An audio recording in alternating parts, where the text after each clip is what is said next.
selamat datang di Inside Room. Kali ini kita bakal bahas tema yang seru banget nih. Sebenarnya kalau di kehidupan sehari-hari sering dianggap tabu, padahal sebenarnya penting banget. Tapi tenang aja, kali ini kita bakal bahas dengan santai karena kita kali ini kedatangan narasumber yang oke banget. Selain mahasiswa psikologi, beliau juga merupakan mahasiswa yang berprestasi. Namanya Kak Aldora. Boleh cerita sedikit Kak tentang diri Kakak? Oke, sebelumnya perkenalkan ya, nama saya Aldora Putra. Saya mahasiswa prodi Psikologi Islam dari UIN Raden Intan Lampung. Satu kebanggaan banget sih kawan-kawan ILMPI dari BPPK ya. Iya, Udah benar mau banget. menjadikan saya narasumber dan mengundang saya ke sini dengan satu bahasan topik yang menarik dan sedang rame nih dibahas di kalangan nih kayaknya. Banget. BPPK juga berterima kasih banget sih Kakak udah bersedia buat ngeluangin waktunya buat ngobrol-ngobrol, bincang sama kita nih. Kalau kegiatan sehari-harinya apa nih Kak? Kakak selain sebagai mahasiswa psikologi yang berprestasi.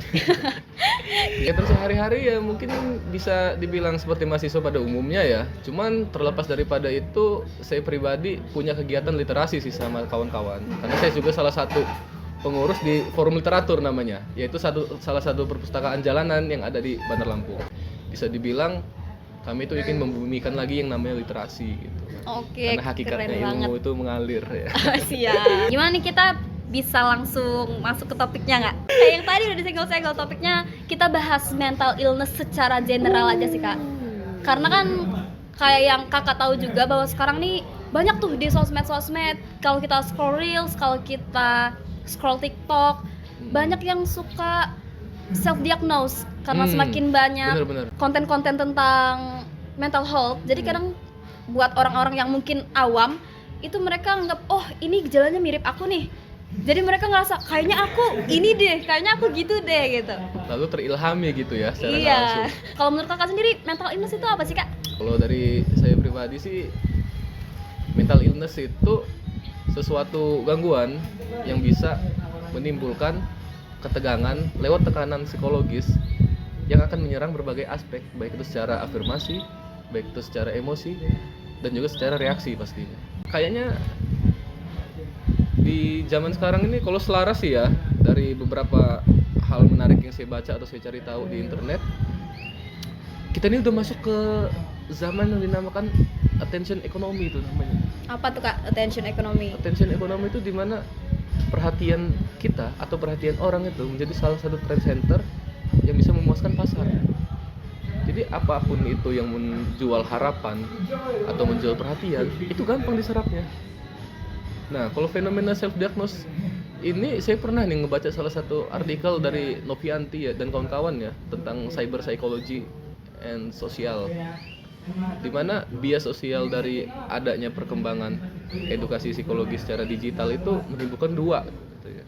Yang pertama dalam ranah negatif dan ranah positif. Kalau untuk ranah positif kan kita bisa ngerasain ya, beberapa belakangan ini kita bisa ngeliat tuh kayak gaungan mental health ini wah gila banget ya kan. Iya, Hidup bener-bener sehari-hari. rame banget. Kayak orang-orang tuh lebih aware, lebih peka, lebih tahu, dan banyak istilah-istilah gangguan mental itu yang bisa dilihat dan ditelaah lebih dalam sama masyarakat. Kayak contohnya apa? Orang-orang udah tahu sekarang yang namanya bipolar itu apa. Iya, benar. Orang udah tahu anxiety itu seperti apa. Orang udah ngerti ADHD itu gimana sih gitu kan. Tapi kan dibalik itu semua ada hal negatifnya nih. Bener. Ketika seseorang merasakan atau mencocok logikan hal itu sama seperti yang dia rasakan, padahal itu hanya tekanan dan stres biasa, jadi dia nggak punya kemampuan untuk meregulasi emosionalnya. Kalau berdasarkan apa yang Kakak sampaikan tadi, sebenarnya fenomena mental health ini rame dibicarakan karena economy attention ya. Tension ekonomi. Oh iya, attention economy, karena apa-apa yang menjanjikan harapan itu lebih mudah diserap dan lain sebagainya. Tapi nih kalau menurut Kakak pribadi, sebenarnya apa sih yang bikin konten-konten yang berbau mental illness, mental health gitu-gitu rame? Terus kenapa juga banyak orang-orang tuh yang ngelakuin self diagnose? Sebenarnya penyebab utamanya menurut Kakak? Menurut kacamata pribadi saya ya, kalau melihat fenomena seperti itu, kita kan bisa memberikan suatu penilaian tuh, walaupun belum lewat ranah penelitian atau apapun ya. Jadi setidaknya di gambaran kasar yang saya pandang, ternyata fenomena seperti itu tuh masif terjadi dikarenakan sesuai teori behavioristiknya kita, dimana lewat interaksi dan pengalaman sosial karakteristik orang itu akan terbentuk.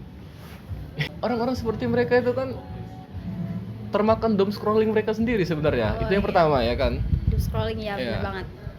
termakan doom scrolling mereka yang pertama. Dan yang kedua, minimnya edukasi lanjutan dan kurangnya literasi orang yang menjadi target dari edukasi itu. Jadi orang hanya memandang sekedar mental illness itu ya gangguan atau sakit jiwa. Padahal konotasi sakit jiwa tuh seharusnya nggak dipakai sih. Iya kan? Karena agak sayang sekali. Dan ditambah lagi di beberapa masyarakat awam ya, kayaknya fenomena psikolog dan psikiater itu sangat menakutkan gitu. Iya. Ditambah lagi edukasi di sekolah-sekolah seperti konseling dan lain sebagainya itu bergerak tidak sesuai ranahnya kalau menurut saya. Saya juga bisa mastiin kok beberapa siswa kayaknya mandang guru BK mereka itu sebagai sosok ketakutan, bukan Iya. tempat mereka diedukasi secara konseling kan. Nah, hal itu seperti itu terjadi karena yang pertama adanya distraksi media sosial berlebih sih.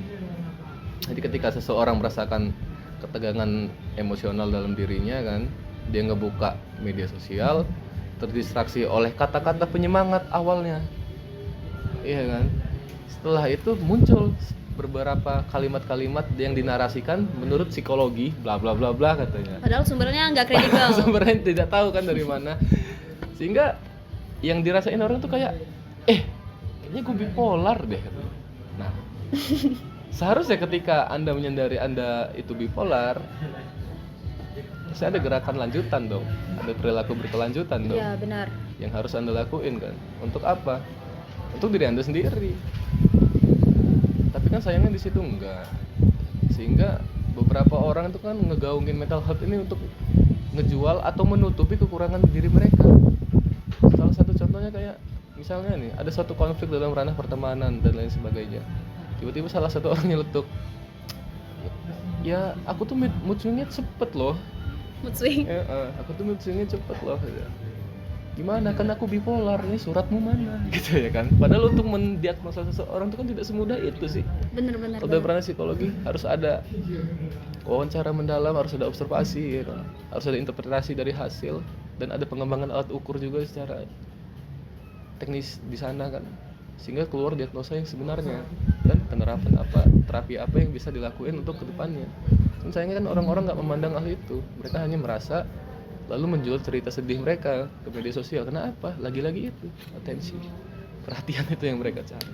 Itu ya kayak menurut kakak kalau misalnya penyebab terbesar self diagnose. Kalau untuk dampaknya sendiri nih kak, menurut kakak? Kalau menurut saya pribadi, dampaknya itu kalau udah melakukan self diagnose ya, perkembangan dirinya itu jadi nggak ada.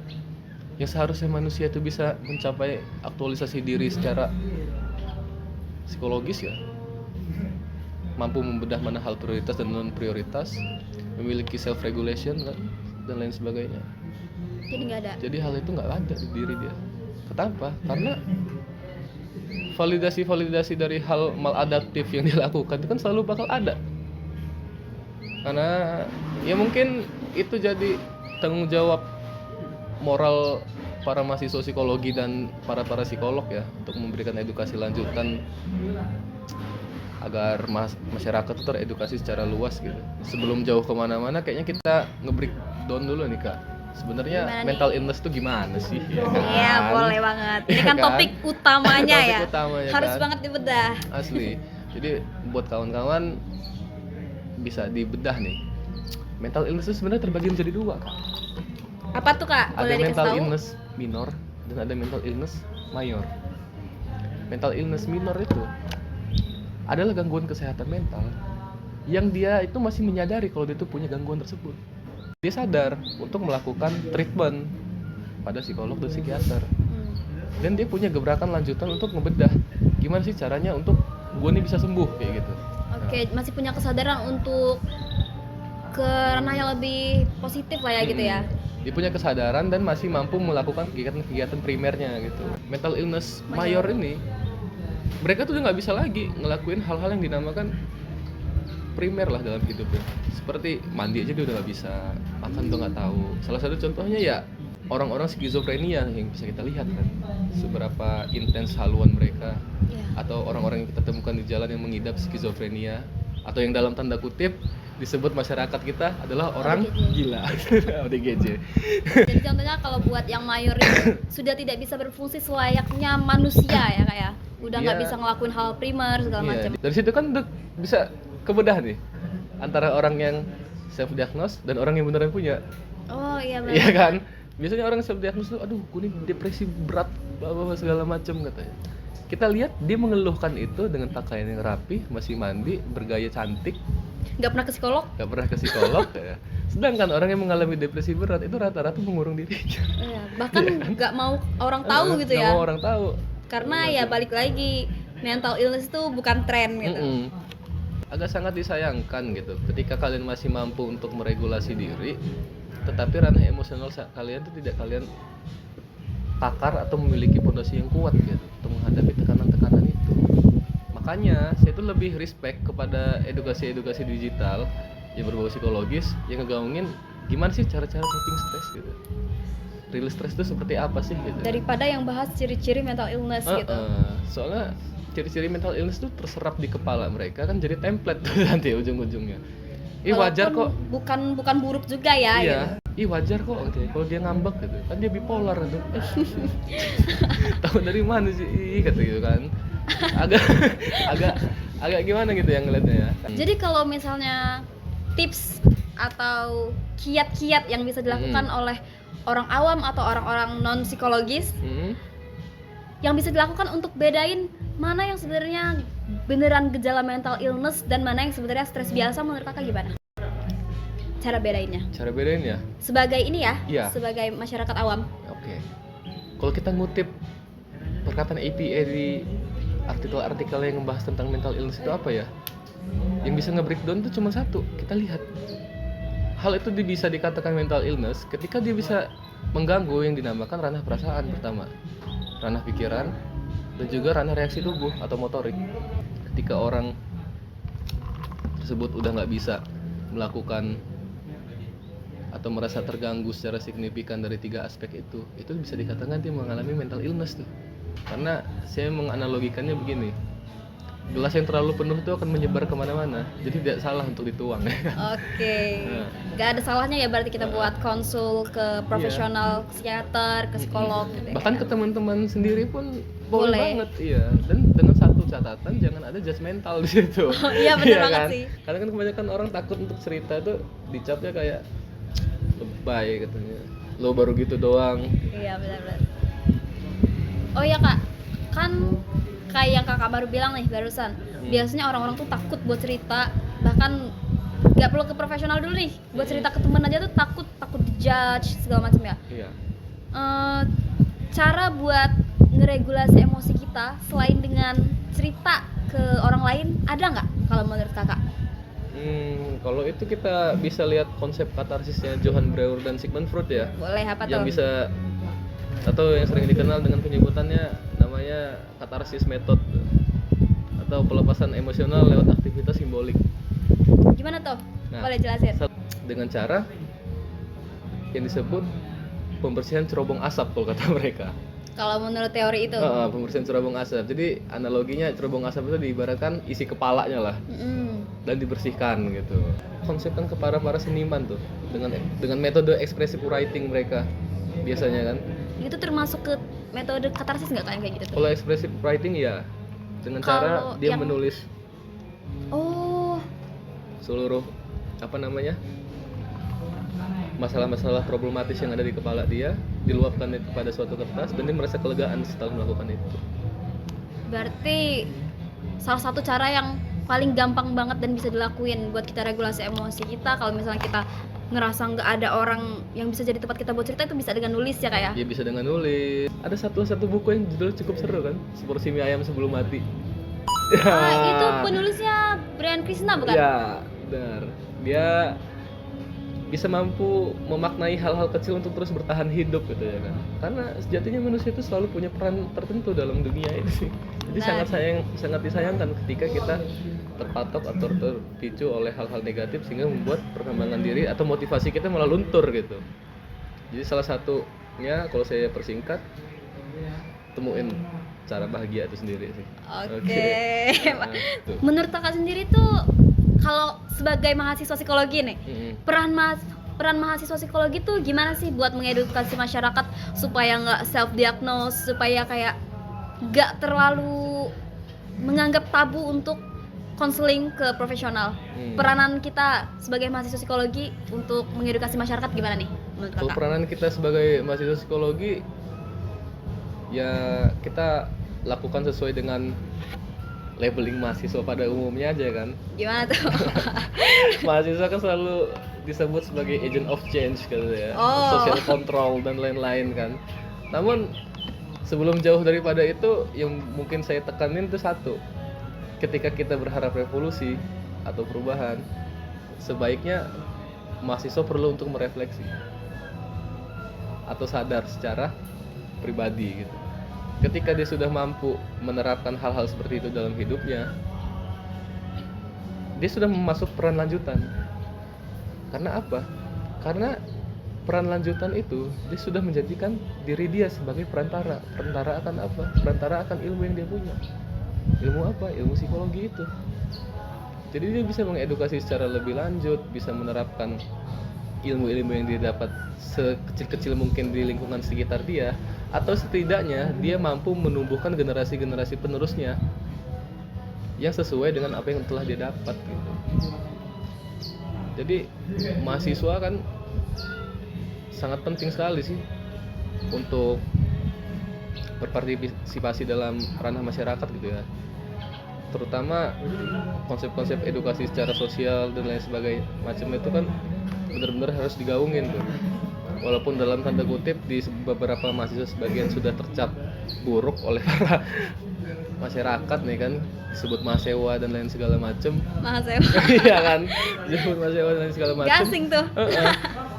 Jadi setidak-tidaknya di skrup kecil atau lagi bisa dibilang dalam hal-hal medis seperti ini, itu bisa jadi satu edukasi yang oke. Jadi mampulah menyebarkan ilmu-ilmu yang dia dapat kepada masyarakat secara luas gitu. Dan untuk diri dia terkhususnya, karena secara nggak langsung hakikat ilmu itu mengalir ya kan? Oh iya benar. Kakak ada nggak nih pesan buat penonton kira-kira yang masih ngerasa dirinya nih lagi nggak baik-baik aja tapi sampai sekarang masih belum berani buat cari bantuan kemanapun, bahkan buat sekedar cerita ke teman terdekat gitu, pesannya apa nih? Kalau pesan saya cukup singkat aja ya. Untuk kawan-kawan, ketika mengalami suatu tekanan atau hal apapun itu yang dalam hidup, penyelamat kalian itu adalah diri kalian sendiri. Namun orang-orang di sekitar kalian itu adalah penopang untuk keselamatan diri. Dan yang paling tepat atau yang paling pasti, kita harus memiliki satu ranah kebahagiaan sekecil apapun yang menjadikan alasan kita untuk terus melanjutkan hidup. Keren. Masih ada yang mau sampaikan? Kayaknya cukup sih, lebih ke perhatikan sekitar, perhatikan diri kalian, maknai sekitar, maknai diri kalian, karena suatu pembacaan itu akan melahirkan satu kesimpulan. Itu aja. Oke guys, jadi itu podcast kita hari ini. Gimana, pasti langsung dapet insight yang seru banget ya dari Kak Aldora. Ingat kata Kak Aldora, cari alasan kita sekecil apapun untuk terus melanjutkan hidup. Oke. Sekian dari kita. See you. Ada. Oke Psikofams, itu dia program kerja dari BPPK Wilsa di Provinsi Lampung. Tunggu program kerja lainnya di Wilsa. Akan kita report di Badan Pom Wilsa. Dah.